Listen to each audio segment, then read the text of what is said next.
سڵاو ڕێزبێەوە بینەرانی خۆشەویستی تەلەڤیزیۆنی کۆمەڵە بە یارمەتی هاوڕێیانی هاوکارم لەگەڵتانم بۆ پێشکەشکردنی هەواڵەکانی سەر لە بەیانی ڕۆژی دووشەمە سەرەتا سەردێڕی چەند هەواڵ کۆبوونەوەی خانشینکراوانی تامینیجتماعی لە کرماشان و چەند شاری ئێران دەست بەسەرکردنی پوریا ئەحمەدی و گواستنەوەی بۆ زیندانی ئێڤین سەپاندنی سزای سێدارە بەسەر دوو شارومەندی خەڵکی پارێزگای ورمێ ڕێپێوانی کوردانی دانیشتووی سویس بە بۆنەی 25 نۆڤەمبر گیان لە دەستان و برینداربوونی سێ کەس بەهۆی بردومانی ڕۆژئاوای کوردستان کۆبوونەوەی کرێکارانی ئەرکان سالز لە شرکەتی نەوت و گازی گەشساران ناڕەزایەتی کادری دەرمان لە نەخۆشخانەی ئاپادانای ئەهواز و کۆبوونەوەی خانشینکراوانی سەنعەتی فولاد و معدەن لە ئیسفەهان.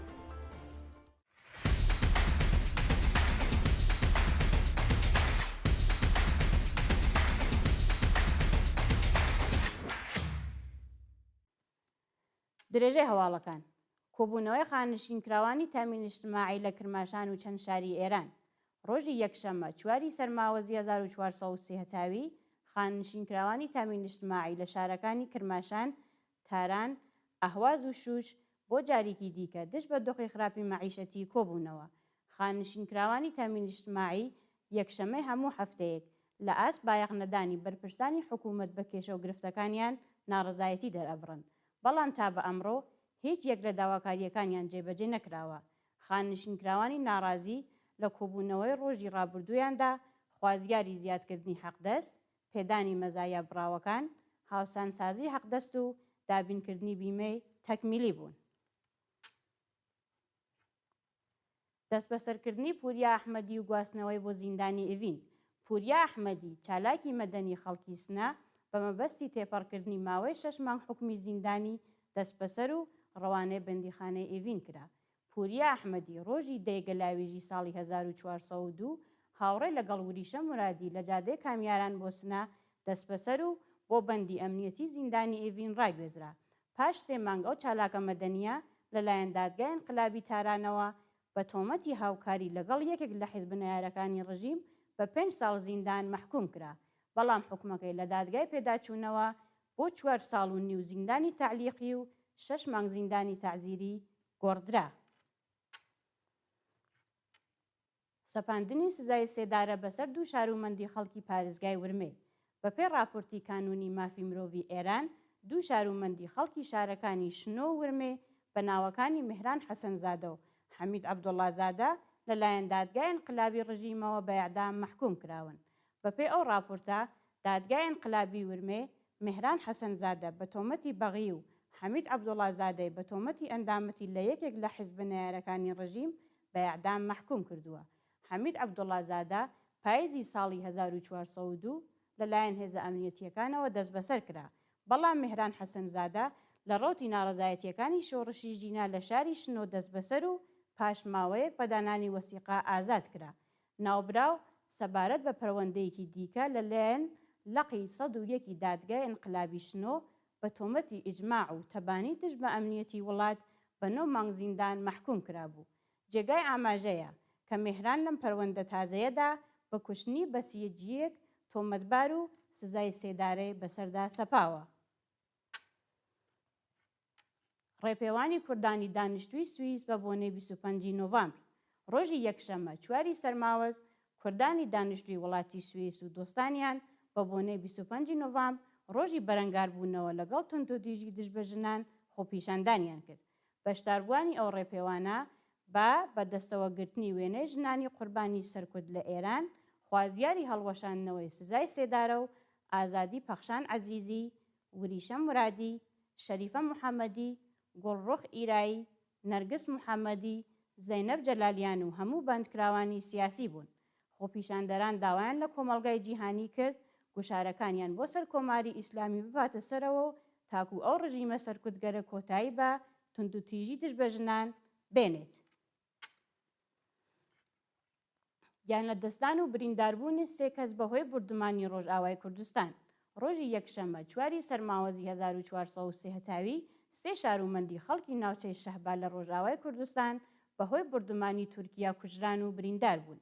بەپێی زانیاریەکان ئەرتەشی تورکیا و گروپە ئیسلامگەرەکانی سەربە و وڵاتە گوندەکانی ناوچەی شەهبایان بە چڕی بردومان کردووە و لە ئەنجامی ئەو هێرشەدا شارومەندێک گیانی لەدەستاوە و 2 منداڵ بە سەختی بریندار بوون.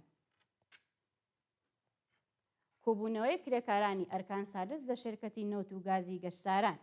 کرێکارانی ئەرکان سالس شاغڵ لە شێرکەتی نەوت و گازی گەشتساران ڕۆژی یەکشەممە 4 سەرماوەز بۆ جارێکی دیکە دشت بە دۆخی خراپی پیشەیی و معیشەتی کۆبوونەوە.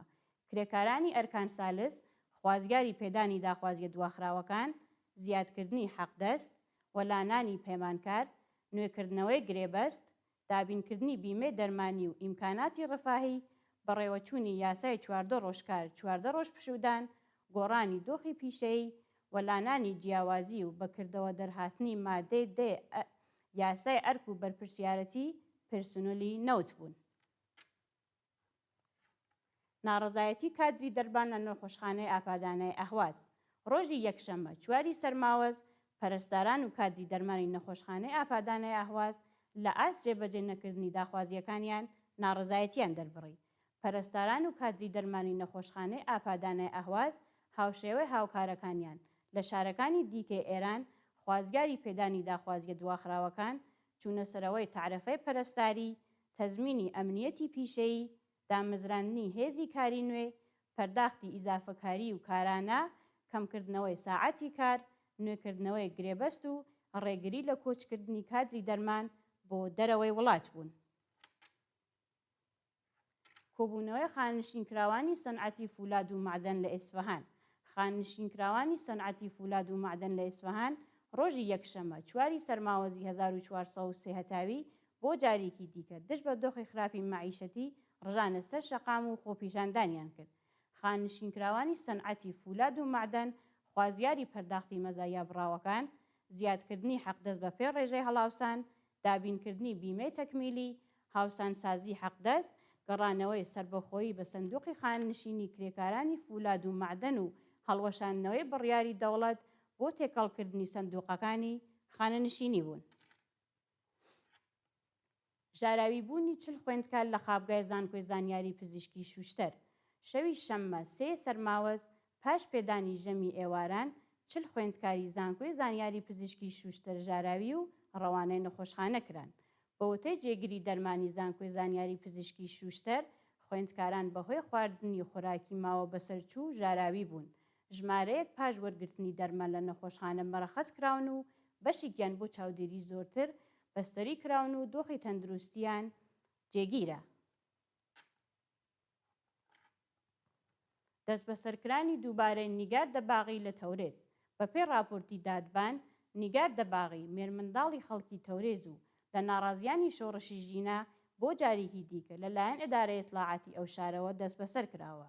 2 هەفتە لەمەوبەر نیگار دەباغی لەلایەن لەقی دەی دادگای گشتی و ئینقلابی تەورێزەوە بانگهێشت و دەست بەسەر کرا.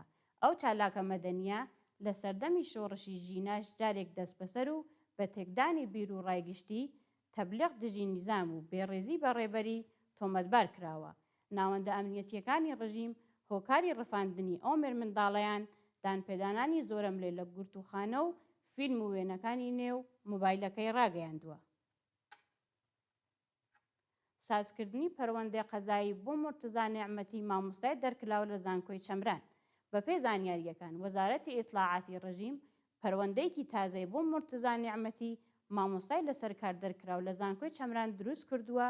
ئەو چالاکە سنفیە بە تەبلیغ دژی نیزام تۆمەتبار کردووە. مرتزا نیعمەتی خەڵکی شارستانی ئابدانان لە پارێزگای ئیلامە و چەند کتێبی نووسیوە. ناوبراو مانگی ڕەزبەری ساڵی 1401 هاوکات لەگەڵ شۆڕشی ژینە لە ئاست سەرکوتی خوێندکاران ناڕزایەتی دەربڕی و لەسەر کار دەرکرا.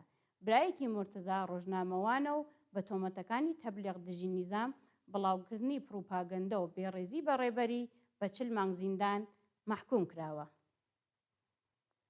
و دوایین هەواڵمان سەبارەتە با لە سێدارەدانی 3 بەندکراو لە بەندیخانەکانی قەزەل حەساری کەرەج. ڕۆژی یەکشەمە 4 سەرماوەزی 1403 هەتاوی 3 بەندکراو بە تۆمەتی پەیوەندیدار بە مادەی هۆشبەر لە زیندانەکانی قەزەل حەساری کەرەج ئیعدام کران.